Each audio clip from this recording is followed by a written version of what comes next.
দায়িত্ব গ্রহণের পর এই প্রথম চট্টগ্রামে যাচ্ছেন প্রধানমন্ত্রী তারেক রহমান। এ বিষয়ে বিস্তারিত জানাতে বাঁশখালী বাহারছড়া সমুদ্র সৈকতে আছেন রিপোর্টার শফিকুল আলম। সরাসরি যাচ্ছি তার কাছে। শফিকুল, কিন্তু চট্টগ্রামবাসীর উদ্দেশ্যে বক্তব্য রাখবেন প্রধানমন্ত্রী তারেক রহমান এবং তিনি এখান থেকেও কিন্তু ত্রাণ বিতরণ করবেন। আমি দেখানোর চেষ্টা করছি পুরো দমনের প্রস্তুতি শেষ প্রান্তে। গত 2-1 দিন ধরে পুরো এলাকার দায়িত্বে ছিল, এসএসএফ এর দায়িত্বে ছিল, নিরাপত্তার দায়িত্বে। আজকে 11টার পর থেকে কিন্তু পুরো দায়িত্ব এখন পর্যন্ত সেই দায়িত্ব পিজিআর অর্থাৎ সেনাবাহিনীর বিশেষ একটি ফোর্স, যারা রাষ্ট্রপতি, প্রধানমন্ত্রী এবং বিভিন্ন যে অনুষ্ঠানে যে দায়িত্বগুলো নিয়ে থাকে তাদের হাতে কিন্তু দায়িত্বটি রয়েছে।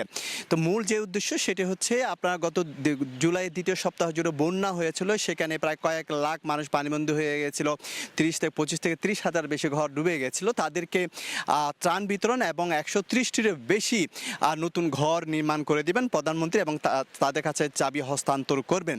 তো প্রধানমন্ত্রীর সফর উপলক্ষে কিন্তু সাত রব পুরো চট্টগ্রামের যে বাঁশখালী, বিশেষ করে বাঁশখালী বিভিন্ন সড়কে মহাসড়কে আমরা তরুণ দেখতে পেয়েছি এবং চট্টগ্রাম শহরে যেহেতু রেডিসন ব্লুতে কিন্তু তিনি বক্তব্য রাখবেন, সেখানে সিটি কর্পোরেশনের পক্ষ থেকেও কিন্তু সেখানে বিভিন্ন 41টি ওয়ার্ড সাজানো হয়েছে এবং সৌন্দর্য বর্ধনের কাজ করা হয়েছে। কালকে ঠিক 11টায় এখানে 12টায় এখানে বক্তব্য রাখবেন। এরপরে কিন্তু এখানে ঘর বিতরণ করে কিন্তু হেলিকপ্টারে করে তিনি যাবেন চট্টগ্রামের যে ফটিকছড়ি এবং হাটহাজারী, সেখানেও কিন্তু তিনি ত্রাণ বিতরণ করবেন এবং সেখানে কিন্তু যে বাবুনগরী মাদ্রাসা এবং হাটহাজারী বড় মাদ্রাসা আমর শফির কবর জিয়ারত করবেন। আবার একটা বিষয় জানিয়ে রাখি, চট্টগ্রামের ঘাঁটি হিসেবে, বিএনপি ঘাঁটি হিসেবে পরিচিত এই চট্টগ্রাম, এবং এই ঘাঁটিতে আমরা দেখেছি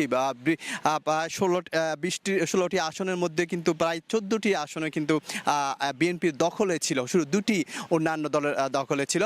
এবং আরেকটি বিষয় এখানে হচ্ছে স্মৃতি বিজড়িত, অর্থাৎ বিএনপি অর্থাৎ প্রধানমন্ত্রী, সাবেক 3বারের প্রধানমন্ত্রী বেগম খালেদা জিয়া এবং প্রেসিডেন্ট জিয়াউর রহমানের স্মৃতি বিজড়িত স্থান হচ্ছে চট্টগ্রাম, যেখানে 1981 সালে কিন্তু প্রেসিডেন্ট জিয়াউর রহমানকে নির্মমভাবে কিন্তু সেনা সদস্যের হাতে কিন্তু বিপদগামী সেনা সদস্যের হাতে কিন্তু তিনি নিহত হয়েছিলেন। সেক্ষেত্রে কিন্তু বিএনপির ঘাঁটি বলা হয়ে থাকে এখানে।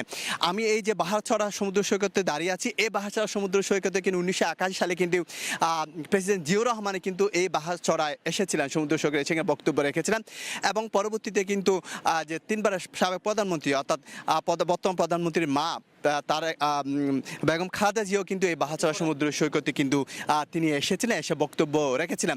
অর্থাৎ এখানে প্রধানমন্ত্রীর বাবা, মা এবং প্রধানমন্ত্রী নিজেও কিন্তু ঠিক এই বাহারছড়া এতে বক্তব্য তারা রেখেছিলেন এবং প্রধানমন্ত্রী আগামীকাল রাখবেন। সব কিছু মিলিয়ে আসলে নিরাপত্তা জোরদার করা হয়েছে। পুরো এলাকা কিন্তু পিজিআর এর নিয়ন্ত্রণে রয়েছে এবং অর্থাৎ সেনাবাহিনী, বিশেষ নিরাপত্তা বাহিনী, বিশেষায়িত বাহিনী, তাদের হাতে কিন্তু পুরো স্টেজের আশেপাশে তারা কিন্তু পর্যাপ্ত সংখ্যক সেনাবাহিনীর সদস্যদের মোতায়েন করা হয়েছে। সব কিছু মিলিয়ে বলা যায় যে আগামীকালের যে উপলক্ষে কিন্তু মানুষের প্রস্তুতি রয়েছে এবং আগামীকাল এখানেই কিন্তু বক্তব্য রাখবেন প্রধানমন্ত্রী তারেক রহমান। এই ছিল আমার সর্বশেষ তথ্য।